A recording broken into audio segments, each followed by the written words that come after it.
नमस्कार दोस्तों, स्वागत है आप सभी का हमारे यूट्यूब चैनल पर।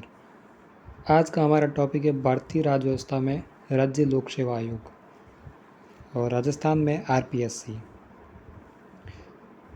इस टॉपिक के अंतर्गत हम ये बताएंगे कि आरपीएससी होता क्या है, इसकी स्थापना कब हुई, इसकी संरचना क्या है, इसके कार्य क्या है और वर्तमान में परीक्षाओं में किस तरीके के प्रश्न पूछे जाने की संभावना है। चलिए शुरुआत करते हैं हमारे आज के इस वीडियो की। तो भारतीय संविधान में जो लोक सेवा आयोग है इसका उल्लेख कर रखा है, यानी कि ये एक संवैधानिक निकाय है। यह एक संवैधानिक निकाय है। संवैधानिक का तात्पर्य है कि जिस निकाय या आयोग का उल्लेख भारतीय संविधान में हो वह संवैधानिक निकाय कहलाता है। और इसका उल्लेख भारतीय संविधान के भाग 14 में, कौन सा भाग? भाग 14, और भाग 14 का अनुच्छेद 315 से 323 याद रखना है।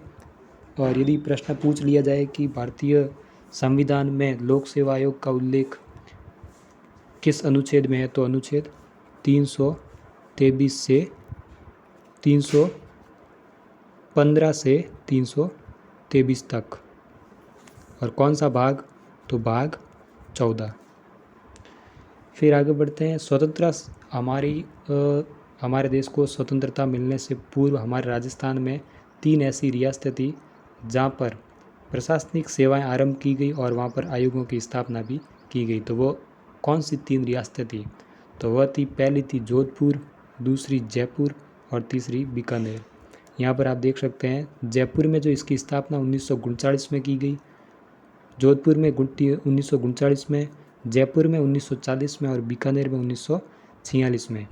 ये प्रश्न इस तरीके से पूछ सकते हैं कि निम्न में से कौन सी रियासत में प्रशासनिक सेवा हेतु आयोग की स्थापना नहीं की गई? तो जोधपुर, जयपुर और बीकानेर में की गई और अन्य किसी नाम का, किसी रियासत का नाम देकर पूछ सकते हैं। फिर राज्य लोक सेवा आयोग के दायित्व क्या है? राज्य लोक सेवा आयोग ये जो भर्ती परीक्षा है वो करवाता है और सेवा के नियम निर्माण में भी कर्मचारियों को नियुक्त करता है। ये सब इसके दायित्व हैं। इसकी स्थापना कब की गई? इसकी स्थापना एक अध्यादेश जारी करके की गई। अध्यादेश जारी कौन करता है? राज्यपाल। तो अध्यादेश जारी करके 16 अगस्त 1949 को इसकी स्थापना की गई और इसके प्रथम अध्यक्ष जो 20 अगस्त को बने और वो थे सर एस के घोष। ये नाम आपको याद रखना है, एस के घोष जो है प्रथम अध्यक्ष बने। और जब इसकी स्थापना की गई तब इसका मुख्यालय था जयपुर में और वर्तमान में जो है अजमेर में है। तो ये एक समिति की सिफारिश पर इसे स्थानांतरित किया गया था जयपुर से अजमेर। तो वह समिति कौन सी थी? वह समिति थी सत्यनारायण राव समिति। इस समिति ने सिफारिश की कि अजमेर आरपीएससी के मुख्यालय को स्थानांतरित कर दिया जाए। तो इसकी सिफारिश को मानते हुए अजमेर मुख्यालय स्थानांतरित किया गया। फिर है, हम अनुच्छेद की दृष्टि से पढ़ेंगे ताकि परीक्षाओं में मिलान वाले प्रश्न अक्सर पूछे जाते हैं कि कौन सा अनुच्छेद 315 में है, कौन सा 316 में है, तो वो सब भी आसानी से हम कर पाएंगे। तो अनुच्छेद 315 क्या कहता है? अनुच्छेद 315 कहता है कि प्रत्येक राज्य में एक लोक सेवा आयोग होगा। ये बात तो सबको पता है कि राजस्थान में भी है, मध्य प्रदेश में भी है, यूपी में भी है और भारत के सभी राज्यों में लोक सेवा आयोग है। तो अनुच्छेद 315 एक कहता है कि प्रत्येक राज्य में एक लोक सेवा आयोग होगा और यदि 2 या 2 से अधिक राज्य चाहें तो संयुक्त लोक सेवा आयोग का भी गठन कर सकते हैं। तो इसके लिए एक प्रक्रिया होती है कि राज्यों के विधानमंडल इसके बारे में सहमति देते हैं और फिर राष्ट्रपति जो है इसका गठन करवाता है। तो ये बात भी आपको याद रखनी कि 2 या 2 से अधिक राज्यों के लिए संयुक्त लोक सेवा आयोग का भी प्रावधान है, कि गठन का प्रावधान है। ये अनुच्छेद 315 कहता है। फिर अध्यक्ष और सदस्य उनकी नियुक्ति कौन करेगा और नियुक्ति किस अनुच्छेद के तहत की जाएगी? तो नियुक्ति करता है राज्यपाल। कौन करता है? राज्यपाल। राज्यपाल करता है, लेकिन सलाह किसकी ली जाती है? मुख्यमंत्री की। तो मुख्यमंत्री की सलाह पर राज्यपाल इन्हें नियुक्त करता है। फिर आप कहेंगे कि तो संयुक्त लोक सेवा आयोग, उनके अध्यक्ष और सदस्यों की नियुक्ति, तो उसके बारे में राष्ट्रपति के पास शक्ति होती है। फिर है कि इस अनुच्छेद में 2 बातें हैं। कितनी बातें? 2 बातें। पहली बात, नियुक्ति कौन करेगा? नियुक्ति करेगा राज्यपाल संबंधित राज्य के मुख्यमंत्री की सलाह पर। फिर योग्यता क्या है? तो 2 चीज़ें हो गई, पहले नियुक्ति और योग्यता। तो योग्यता के लिए ऐसा कोई भी लोक सेवक जो केंद्र सरकार या राज्य सरकार में कम से कम 10 वर्ष तक, कितने साल तक? 10 वर्ष तक का पद धारण कर रखा हो, यानी कि 10 वर्ष तक उसने राज्य सरकार या केंद्र सरकार के अधीन अपना कार्य किया है, तो उस व्यक्ति को सदस्य बनाया जा सकता है। लेकिन शर्त क्या है? आधे, प्रत्येक लोक सेवा आयोग के सदस्यों में से आधे सदस्य ही इस तरीके से नियुक्त किए जाएंगे। फिर है अध्यक्ष यदि अनुपस्थित हो या फिर पद रिक्त हो जाए तो उनके कर्तव्यों का निर्वहन कौन करेगा, यानी कि उनकी जो कार्य है वो कौन करेगा? तो वो करेगा जो राज्यपाल जिस व्यक्ति को नियुक्त करेगा उस कर्तव्य के लिए, वह व्यक्ति उसका कर्तव्य का निर्वहन करेगा। तो नियुक्त कौन करेगा उस हेतु? राज्यपाल नियुक्त करेगा। किसे करेगा? अन्य व्यक्ति को कर्तव्य पालन हेतु, जिसे राज्यपाल चाहे। कार्यकाल, अब इनका कार्यकाल कितना है? कार्यकाल है 6 वर्ष की अवधि या 62 वर्ष की आयु। यदि अध्यक्ष या सदस्य जो 6 वर्ष की अवधि पूर्ण कर चुका है, यदि वह 6 वर्ष की अवधि पहले पूर्ण कर लेता है या फिर 6 वर्ष से पहले 62 वर्ष की आयु पूर्ण कर लेता है तो वो उसका कार्यकाल समाप्त हो जाता है। फिर त्यागपत्र, तो अध्यक्ष और सदस्य जो है अपना त्यागपत्र राज्यपाल को देते हैं।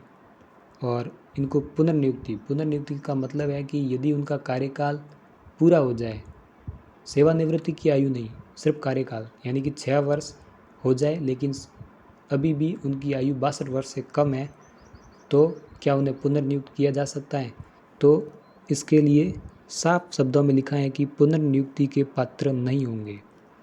आयोग के सदस्य पदावधि की समाप्ति पर उस पद पर, यानी कि उसी पद पर, यानी यदि वो सदस्य हैं तो उसी आयोग में पुनः सदस्य नहीं बनेगा। चाहे तो वो संघ लोक सेवा आयोग में सदस्य अध्यक्ष बन सकता है, लेकिन उसी आयोग में नहीं बनेगा। फिर उनको हटाया कैसे जाता है? तो उनको हटाने के लिए पहला तो आधार क्या है? उसका आधार रहेगा कदाचार। उसे एक ही आधार पर हटाया जा सकता है, वो है कदाचार। कदाचार के आधार पर अध्यक्ष और सदस्यों को हटाया जा सकता है। हटाएंगे कैसे? तो इसके लिए अनुच्छेद 145 के तहत सुप्रीम कोर्ट जो है, सुप्रीम कोर्ट से जांच करवाई जाएगी उसके कदाचार की। यदि सुप्रीम कोर्ट ये सिद्ध कर दे कि वह कदाचार के तहत दोषी पाया गया है तो राष्ट्रपति द्वारा उसे हटाया जाएगा। यहाँ पर इम्पोर्टेंट बात यह है कि नियुक्ति कौन करता है? नियुक्त करते हैं राज्यपाल मुख्यमंत्री की सलाह पर, लेकिन हटाता कौन है? राष्ट्रपति। बहुत इम्पोर्टेंट बात है और ये प्रश्न पूछा जा सकता है कि आरपीएससी के अध्यक्ष व सदस्यों को हटाता कौन है? तो कौन हटाएगा? राष्ट्रपति। किस आधार पर? कदाचार के आधार पर। और अन्य आधार कौन से हैं? अन्य आधार यदि व्यक्ति दिवालिया हो जाए, दिवालिया का मतलब आपको पता है, ये कंगाल हो जाए, और कर्तव्य से बाहर किसी अन्य संवेदन यानी कि किसी और लाभ के पद पर कार्यरत हो, और या फिर मानसिक या शारीरिक दुर्बल, यदि किसी सर्टिफाइड डॉक्टर ने ये सर्टिफाइड कर दिया हो कि ये व्यक्ति मानसिक या शारीरिक रूप से दुर्बल है, तो अन्य ये 3 आधार हैं जिसके आधार पर हटाया जा सकता है। फिर है सेवा शर्त है। तो इनके सेवा शर्तों के विनियम जो होते हैं वह कौन बनाएगा? राज्यपाल। याद रखना है, कौन बनाएगा? राज्यपाल। फिर है लोक सेवा आयोग के कार्य वैसे आपको पता ही है कि जो लोक सेवा हमारे राजस्थान में 2 ही संस्थाएं हैं, एक तो है अधीनस्थ बोर्ड, दूसरी है लोक सेवा आयोग।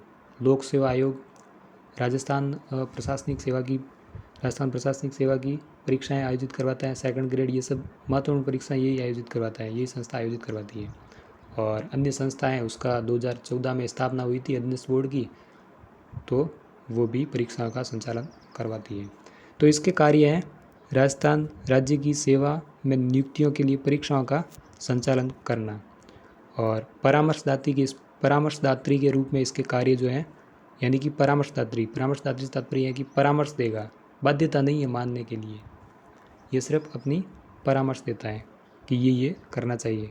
तो ये परामर्श किस किस विषय पर देता है, तो लोक सेवकों की नियुक्ति के स्थानांतरण और पदोन्नति, यानी उन्हें नियुक्त करना है, फिर उन्हें स्थानांतरण, फिर पदोन्नति यानी प्रमोशन, अनुशासनिक कार्रवाई के संबंध में, और लोक सेवकों द्वारा किए गए खर्चों के दावों के संबंध में, और पेंशन के संबंध में या क्षतिपूर्ति के मामलों के संबंध में। तो इस संबंध में ये अपनी परामर्श देता है। फिर आगे बढ़ते हैं। तो 3 अनुच्छेद हैं, ये महत्वपूर्ण भी है और पूछे जाने का क्रम के हिसाब से पूछ सकते हैं। कैसे? मिलान करने वाले, मिलान कीजिए कौन सा सही है, इस तरीके से। तो 3 बातें आपको याद रखनी है। पहली कि आरपीएससी के कार्य में वृद्धि किस अनुच्छेद के तहत? 321। तो आरपीएससी के कार्य में वृद्धि किस अनुच्छेद के तहत की जाती है? 321। कार्य में वृद्धि कीवर्ड के रूप में आप याद रख सकते हैं कि कार्य में वृद्धि, तो अनुच्छेद 321। और ये करता कौन है? राज्य विधानमंडल करता है। कैसे करता है? कानून बनाकर। राज्य विधानमंडल करेगा आरपीएससी के कार्य में वृद्धि, कैसे करेगा? कानून बनाकर। फिर अनुच्छेद 322 क्या कहता है?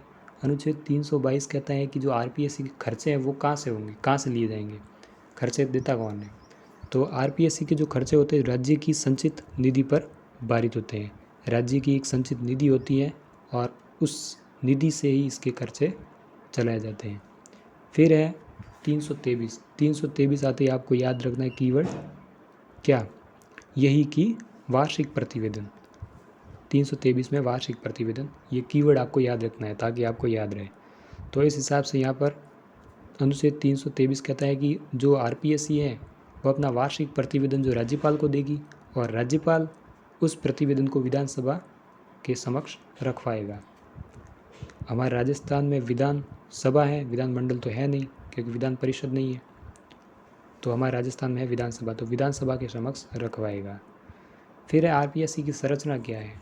संरचना से मतलब है कि इसमें सदस्य और सदस्यों की संख्या क्या है? तो अध्यक्ष 1, 7 सदस्य, कुल मिलाकर हो गए 8।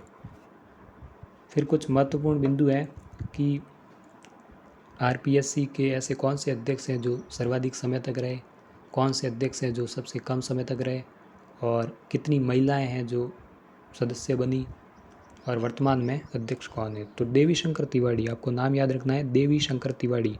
देवी शंकर तिवारी का कार्यकाल सबसे लंबा रहा। फिर है पीएस यादव, इनका कार्यकाल सबसे छोटा रहा।